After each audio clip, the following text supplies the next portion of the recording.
Salam sejahtera tuan-tuan dan puan-puan yang dihormati dan dikasihi sekalian. Dipecat UMNO KJ di Pelawar sertai gerakan.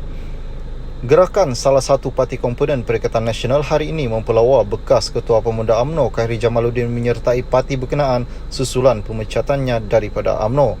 Pemangku Ketua Pemudanya Wong Chia Zen berkata yakin gerakan adalah platform yang sesuai untuk timbalan Ketua UMNO bahagian Rembau ketika ini. Kami mengalu-alukan kedatangan beliau sebagai ahli gerakan walaupun beliau pernah memainkan isu perkauman kononnya mengundi Melayu di Pulau Pinang tidak memberi perhatian yang cukup semasa masih lagi pemuda. Kami sanggup memaafkannya. Kita semua manusia mesti pernah buat salah. Kami mengalu-alukan keahlian Khairi ke dalam gerakan, katanya dalam satu kenyataan hari ini sambil menyifatkan keputusan diambil Majlis Kerja Tertinggi UMNO ke atas Khairi sebagai tidak wajar. Chia Zen berkata Khairi ahli politik yang berkaliber dan berjaya memberi tekanan kepada lawannya ketika bertanding mewakili UMNO dan Barisan Nasional di kerusi Parlimen Sungai Buloh pada PRU 15 yang lalu.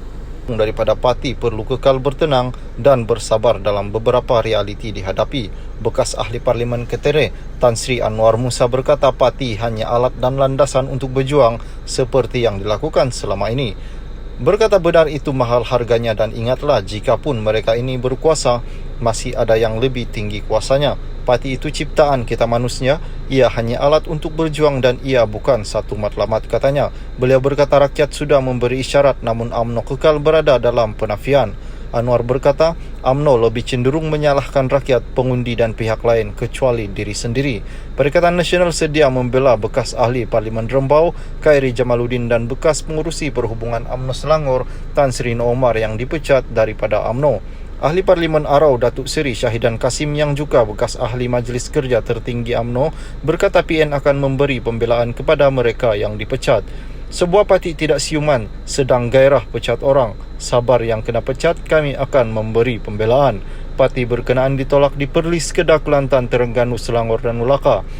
Menunggu hari pilihan raya negeri PRN, katanya menerusi muat naik di Facebook. Syahidan antara pemimpin terawal digugurkan keahlian selepas mencalonkan diri sebagai bertanding mewakili parti lawan untuk pilihan raya umum ke-15 lalu. Sementara itu timbalan Presiden Bersatu Datuk Seri Ahmad Faizal Azumu menerusi ciapan di Twitter turut memberi kata-kata semangat kepada Khairi dan No.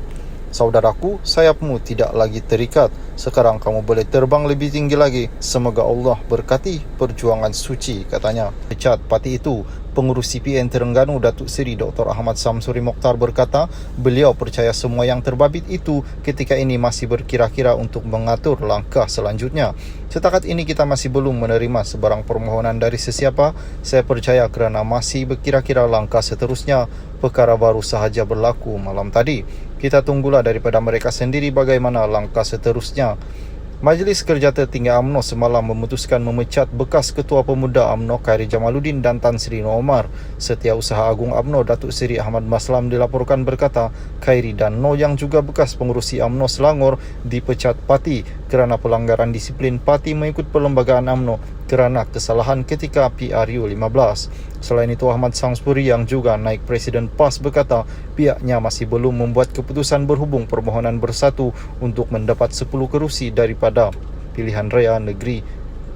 InsyaAllah kita akan berbincang, PAS akan berbincang secara adik-beradik dengan Bersatu kerusi mana di mana munasabah atau tidak kita kena duduk dan bincang.